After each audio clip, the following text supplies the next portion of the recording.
Saeed and welcome in lovely program Sunday Star, जिसमें हर इतवार एक फनकार से मुलाकात करते हैं और उनसे उनकी कामयाबी के बारे में जानने की कोशिश करते हैं।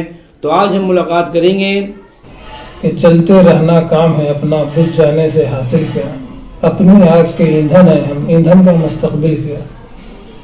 उसको मैं थोड़ा सा तरमीम करके पढ़ता हूँ। चलते रहना काम है अपना, रुक जाने से हासिल किया। और तलबा के लिए इसको और थोड़ी तरमीम कर देता हूँ, पढ़ते रहना काम है अपना, रुक जाने से हासिल किया।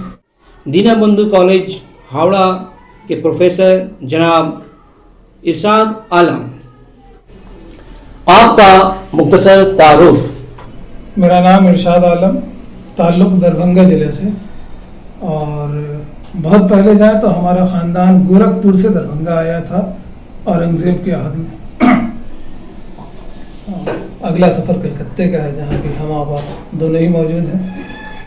आप अपने तालीमी सफ़र के बारे में बताएं।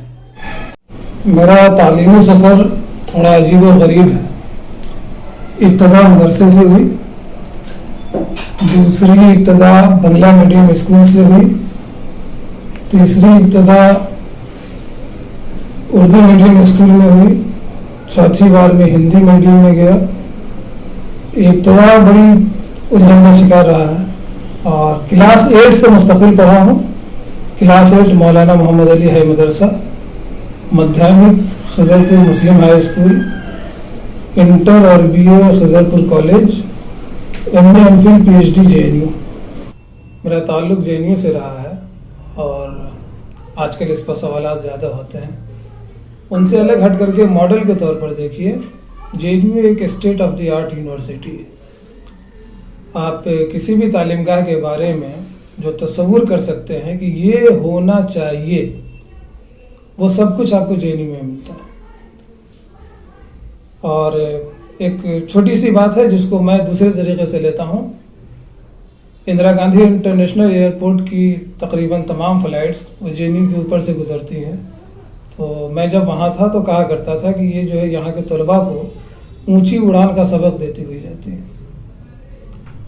तो जब आपके पास स्टेट ऑफ द आर्ट सहूलियात मौजूद हों, मतलब जो जो चीज़ें पढ़ने के लिए ज़रूरी है, 24 घंटे का तालीमी माहौल, 24x7 लाइब्रेरी, साल में सिर्फ 3 ऑफिशियल छुट्टी, जो मुझे लगता है कि मयारी छुट्टी यही 3 है और यही 3 होना चाहिए, 15 अगस्त, 26 जनवरी, 2 अक्टूबर। और जब हर तरह का माहौल आपके पास मौजूद हो और बेहतरीन असातिज़ा हों सिखाने वाले, तो यकीनी है कि आप जो भी एक मयार अपने। आपको उर्दू अदब का शौक़ कब और कैसे हुआ?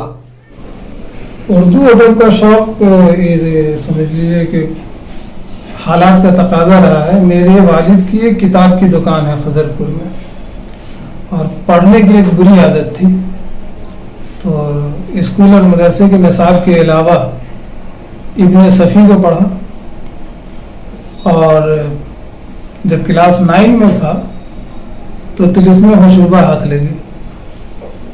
तो इब्न सफ़ी और तिलिस्म हुशुबा, इन दोनों को ही मुहर्रिक कर लीजिए कि इन दोनों को खूब अच्छे से पढ़ा, और उसके बाद से अदब की चाशनी लग गई एक बार ज़बान को, तो फिर गाड़ी चल पड़ी और माशाल्लाह अभी तक चल रही है। आपका पसंदीदा चंद अशार? अल्लामा इकबाल का है, दर्द दिल के वास्ते पैदा किया इंसान को, वरना ताअत के लिए कुछ कम न थे करोगियाँ। पैदा कहाँ है ऐसे परागंदा तबा लोग, अफसोस तुमको मीर से सोहबत नहीं रही। हर शायर के यहाँ माशाल्लाह अच्छे अशार हैं। मीर, गालिब, फैज़, साहिर, इन 4 को तकरीबन मुकम्मल पढ़ा है।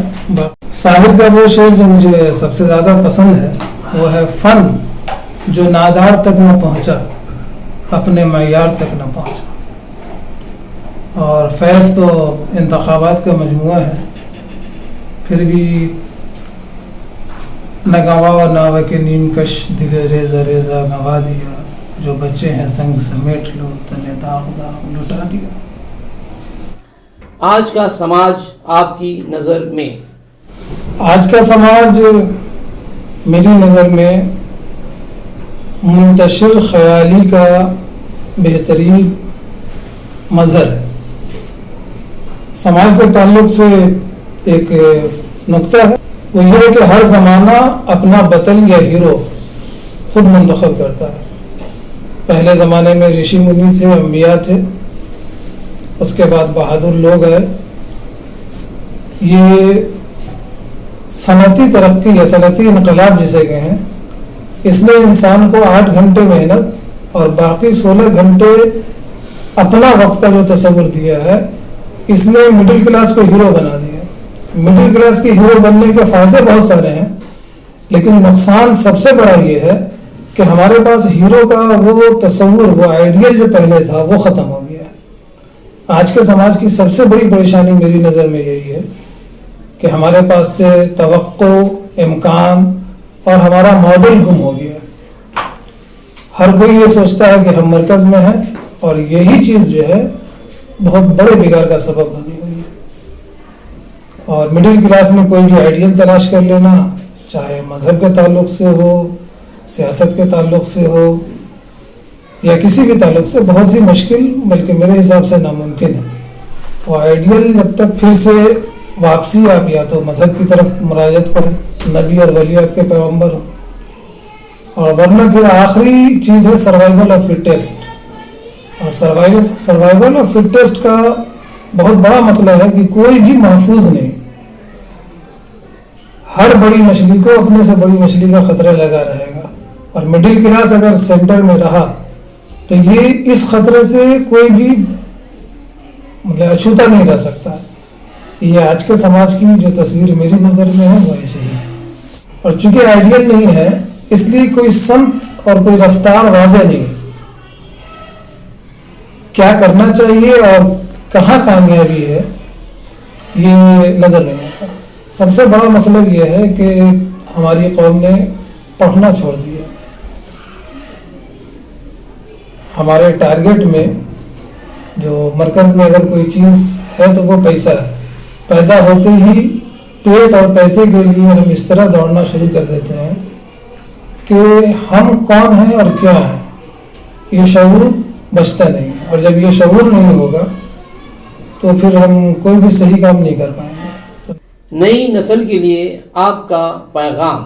تو نئی نسل کے لیے میرا پیغام یہی ہوگا کہ پڑھیں، مذہب کو پڑھیں، سیاست کو پڑھیں، ادب کو پڑھیں. ایک بار اگر آپ نے پڑھنا شروع کر دیا تو کہیں نہ کہیں آپ کو کوئی نہ کوئی منزل مل جائے گی. سائنس کی دنیا بہت وسیع ہے، جغرافیہ ہے، کیمیا ہے. بڑے مختصر انداز میں کہا گیا ہے کہ 2 علوم بڑے مشہور ہیں، علم الابدان اور علم الادیان. علم الادیان تو دین سمجھ رہے ہوں گے، اور ابدان جو ہے صرف ہمارا ہی بدن نہیں ہے، اس زمین کا بھی بدن ہے، پہاڑوں کا بدن ہے، اور چھوٹے چھوٹے خلیوں کا بھی بدن ہے. اور اگر اس علم کو ذرا وسعت سے دیکھیں تو تمام کے تمام جتنے شعبہ جات ہیں یہ علم کے، وہ سبھی آپ کے ٹارگٹ میں ہونے چاہیے. اور سب کچھ جو آپ نہیں پڑھ سکتے، لیکن اس میں سے کوئی بھی ایک ضرور پڑھیے. شرط اول اور آخر پڑھنا. آپ کی پرورش کس ماحول میں ہوئی؟ میری پرورش 2 الگ الگ ماحول میں ہوئی. گاؤں کا مسئلہ یہ رہا کہ خاندان زمیندار اور دادا پردادا پیر صاحبان. میرے دروازے پر آج بھی ایک مزار شریف موجود ہے جہاں سالانہ عرس کے میلے لگتے ہیں. اور پرورش کا بڑا حصہ چونکہ کلکتے میں گزرا تو کلکتے میں کتاب کی دکان، تو گاؤں میں وہ مذہبی تعلیم ٹھیک ٹھاک ہوئی، اور کلکتے میں آ کر کے اسکول کی تعلیم اور ادبی تعلیم. کتاب کی دکان ہونے کی وجہ سے پڑھنے لکھنے کے بہت سارے مواقع ملے. جو عربی کتابیں اپنے دادا پردادا کی پڑھی، تصوف کا علم جو ہے تقریباً ہمارا خاندانی ہے، وہ پڑھا. اور کلکتے میں آ کر کے کتاب کی دکان کی وجہ سے سائنس، تاریخ، جغرافیہ اور دنیا کے تمام مضامین کو پڑھنے کا موقع ملا.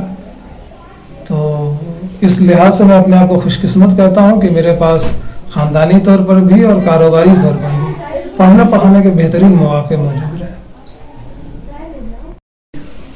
कलकत्ते के माहौल में जो सबसे बड़ा हिस्सा रहा है वो असातिज़ा की सोहबत का रहा है।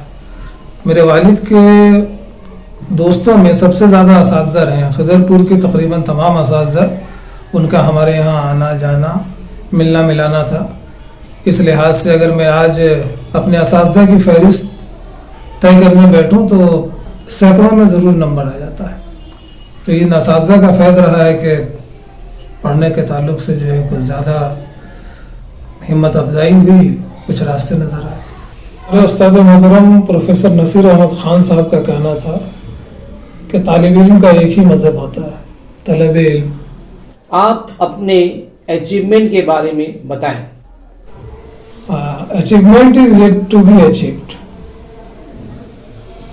जो कुछ भी ज़िंदगी में पाया है ये तो हिस्सा है ज़िंदगी में पाने और खोने का। मैंने अशार में से एक शेर अल्लामा इकबाल का सुनाया था, दर्द दिल के वास्ते पैदा किया इंसान को, वरना ताहत के लिए कुछ कम न थे करोबियाँ। अचीवमेंट ये है कि आप किसी के काम आ सकें, और शायद अब तक ये हासिल नहीं हुआ है मुझे। और एक अंग्रेज़ी मक़ूला है, उसका तर्जुमा ये है कि दुनिया आपको जिस सूरत में मिली है, आपकी ज़िम्मेदारी है कि अपने बाद वाली नस्ल के लिए उससे कुछ बेहतर करें। तो मुझे नहीं लगता है कि मैं अभी तक कुछ ऐसा बेहतर कर पाया हूँ जो मेरे बाद वाली नस्ल के लिए कुछ बेहतर हो, इसीलिए अभी तक कोई अचीवमेंट नहीं। आपका यादगार लम्हा? ज़िंदगी के यादगार लम्हों में से एक लम्हा है मेरा तालीमी सफ़र। सन 2002 में जब JNU में मेरा एडमिशन टेस्ट में मेरी कामयाबी की इत्तला मुझे मिली, 16 जुलाई था। मेरे वालिद उस वक्त गाँव में थे। मैंने उन्हें फ़ोन करके बताया कि मुझे JNU जाना होगा, एडमिशन की फहरिस्त में मेरा नाम आ गया। तो उन्होंने अपने दोस्तों को जो तकरीबन असातिज़ा ही थे उनसे कहा कि इस बच्चे को समझाइए एक MA करने के लिए दिल्ली जाने की क्या ज़रूरत है। तो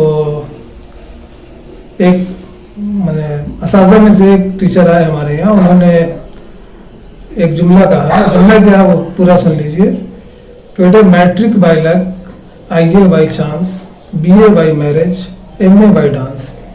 ये MA करने के लिए तुम दिल्ली जाओगे तो फिर यहाँ का कारोबार कौन संभालेगा। लेकिन उन तमाम बातों के बावजूद मेरा इरादा नहीं बदला। मैंने काउंटर से कुछ पैसे निकाले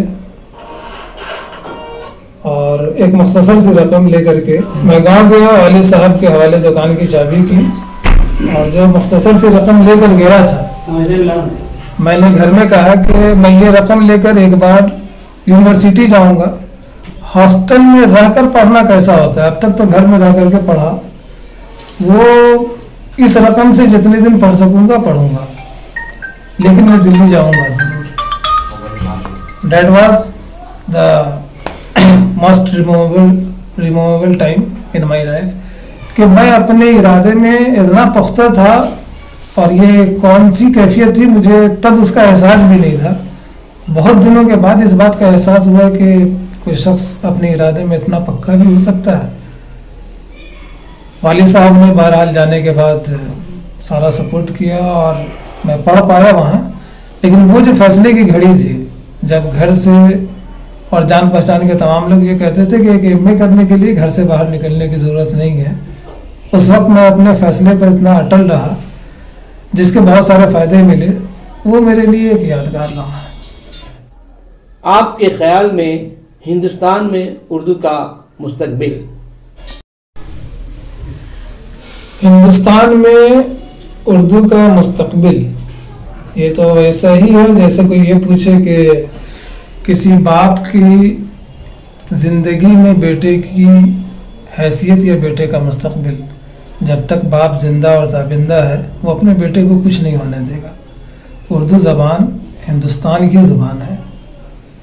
ये एक मजमूए इंतखाब है, अल्फाज का मजमूआ है जो हिंदुस्तान की मुख्तलिफ बोलियों वाले लोग बोलते हैं, और उनमें जो सबसे ज़्यादा बोली जाती है, सबसे ज़्यादा मशहूर चीज़ें होती हैं, مشہور الفاظ ہوتے ہیں ان کا مجموعہ اردو ہے. تو ہندوستان میں اردو یہ ایک فطری چیز ہے. جب تک ہندوستان ہے تب تک اردو ہے. ہاں سیاسی حالات میں کبھی کبھار کمی بیشی ہوگی, لیکن اگر ہندوستان باقی رہے گا تو اردو بھی باقی رہے گی. آج کا سنڈے اسٹار میں جناب ارشاد عالم صاحب کا استقبال ہے اور آج کا سنڈے اسٹار ایوارڈ دیں گے جناب ڈاکٹر وارث صاحب.